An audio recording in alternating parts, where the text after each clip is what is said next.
Next passage is this. Let's quickly summarize the passage.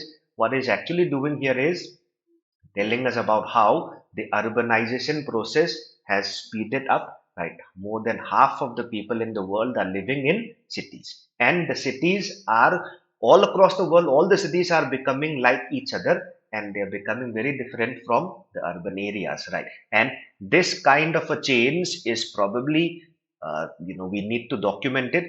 Philosophers and sociologists have been able to study and give us documentation of this process.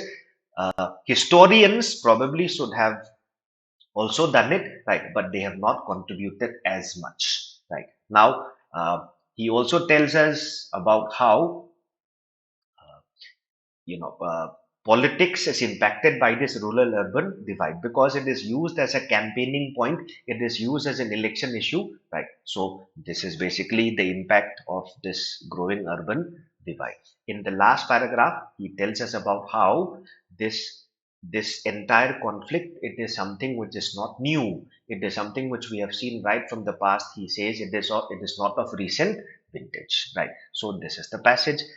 Right. Now, the main conclusion that can be drawn from the third paragraph, for this, we need to understand the third paragraph. What is the third paragraph all about? Let's see. Right. So, this is the first paragraph, second. So, here, the third paragraph is basically here. So, for centuries, philosophers and sociologists have been alerting us profoundly to this particular change, right? To this particular urbanization process. Now, the last line is very important here, right? Compared with historians at large, as well as urban historians have not featured prominently in public conversation as of late, which means urban historians have not contributed as much, right, as the author would have liked, as they should have. So let's see what should be the answer.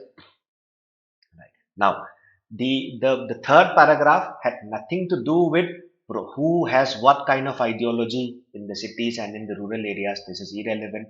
Cities have greatly altered. Yes, cities have definitely altered our minds and perspectives, but not relevant to the third paragraph. The history does not offer clues to contemporary society.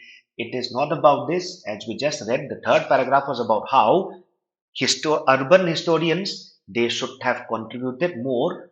Sociologists and geographers have done their part, but we hear little from them. They feature less in discussions, which basically means they have not contributed much. So the answer is